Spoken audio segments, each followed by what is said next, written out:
By the way, this is put out by the Kaiser family. Do you know who they are?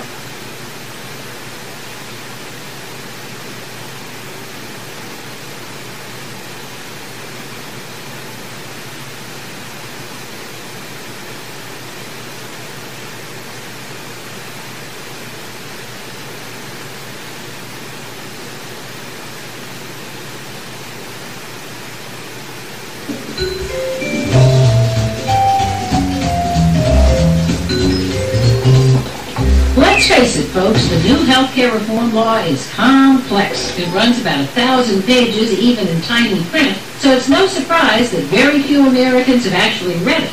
But it's about to affect all of us, and many have been wondering what it will mean for our health, our wallets, and our country. Let's say we take all 310 million Americans and squish us down to just 25 people. Yep, each of these folks would represent about 12 million of us, and this is pretty much what we'd look like. Polls show about 3 out of 10 of us say healthcare reform will make us better off. A similar number say worse off.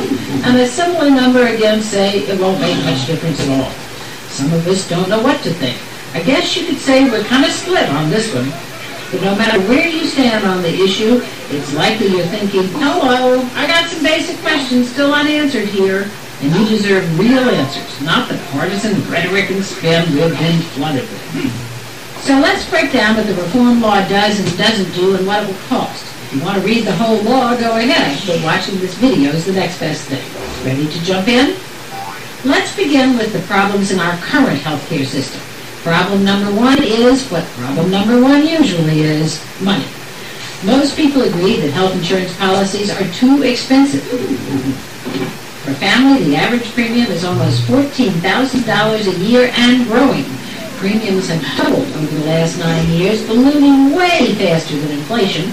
Plus, our population is aging, meaning more people with more health problems. So healthcare costs are the fastest growing part of the federal budget.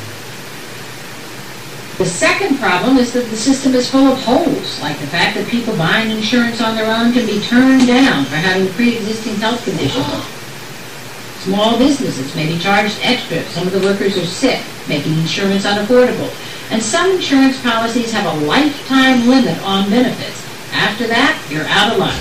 That means some of the people least likely to have coverage are the ones who need it most. Nice, huh? High costs and holes in the system mean more than 1 in 7 of us have no health insurance to protect us at all. Many more struggle to pay their bills and can only afford bare minimum policies that may not cover much. High cost to households, strain on the federal budget, and people with no protection. It's easy to see why many people were looking for something different. So here's what the health reform law plans to do in its first phase between now and 2014. To start dealing with cost, insurers will be limited in how they spend our premium dollars. If they use too much for administrative costs or profits, they'll be forced to give some of it back through rebates. This won't stop premium increases, but it may help some.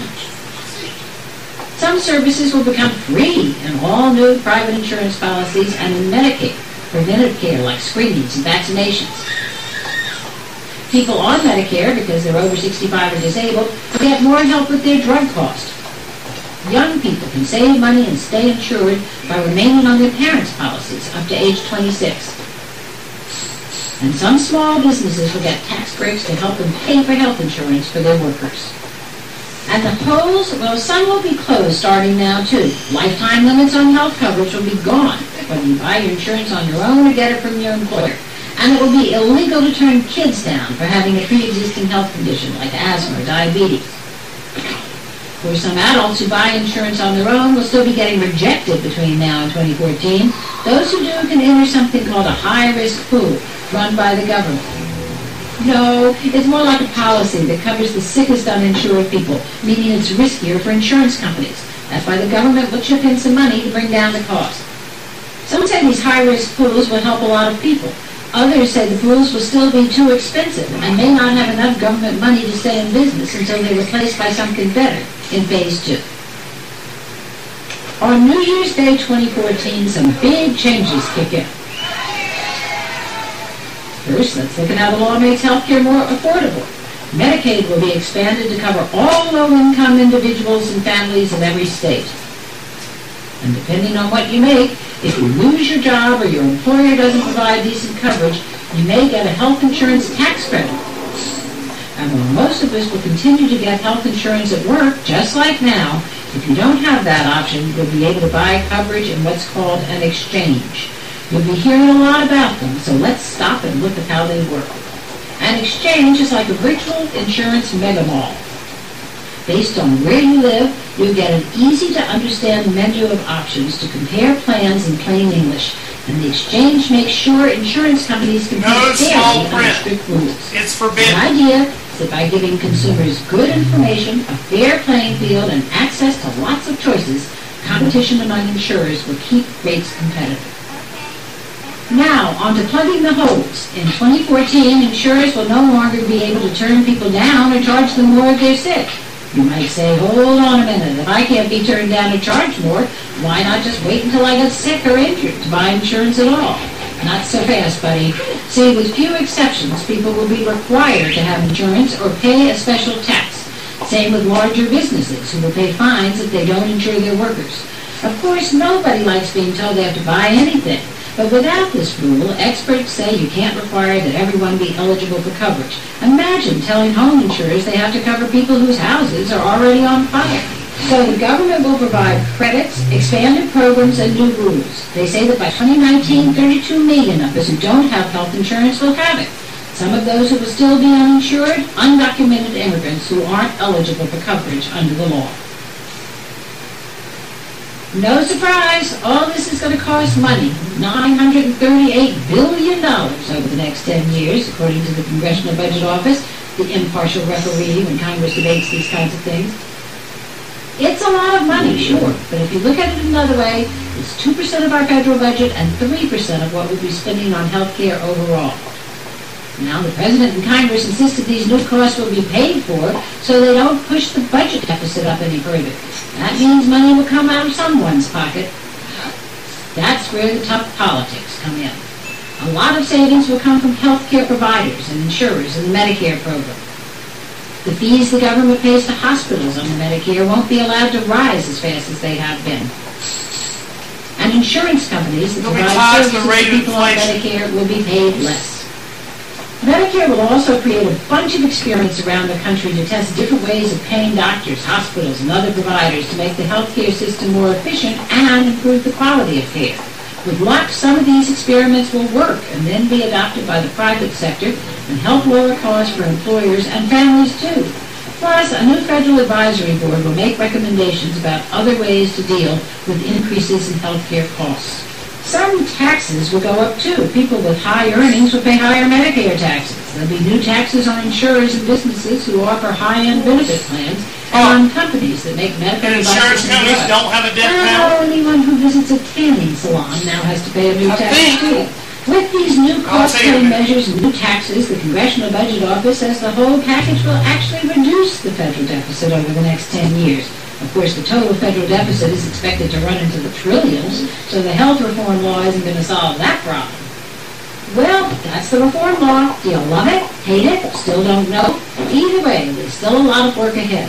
You'll be hearing lots of different things about this law. Some people support reform, and if anything, want to expand it and increase government oversight of insurers in the healthcare industry. Others oppose it and think it creates too big a role for the government. Some states have even gone to court claiming the requirement that everyone buy insurance is unconstitutional. Politicians and pundits will be talking to you as if you've got no idea what's in that 1,000-page law. But by watching this, you're on your way to getting informed. And you can make sure your friends and family are too, just by passing this little video around.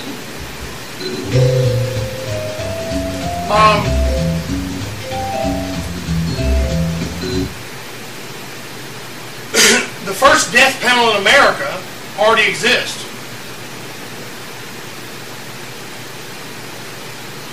Wasn't done by a Democrat.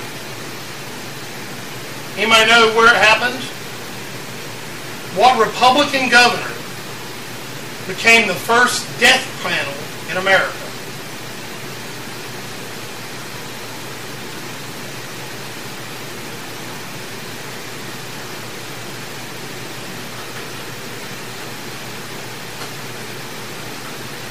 Nope. was recent. The governor of Arizona, she cut funding to Medicaid there, which she could do, which cost the lives of several people, including a young lady who needed a heart transplant. She was denied it. She died.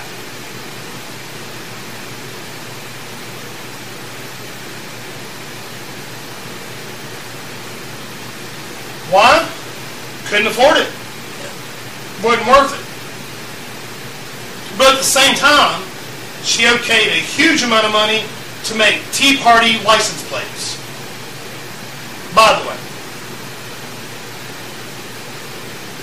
there was never the word death panel in Obamacare.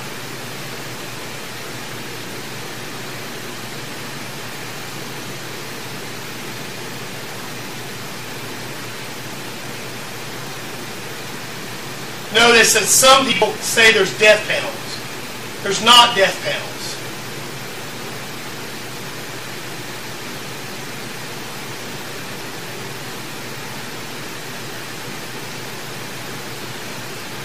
No, TV, I said the government refused the money.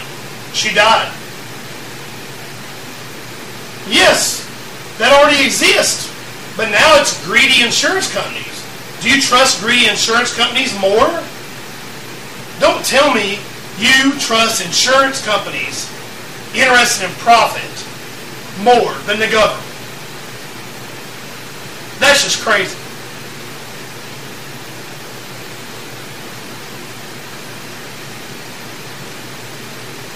That's crazy.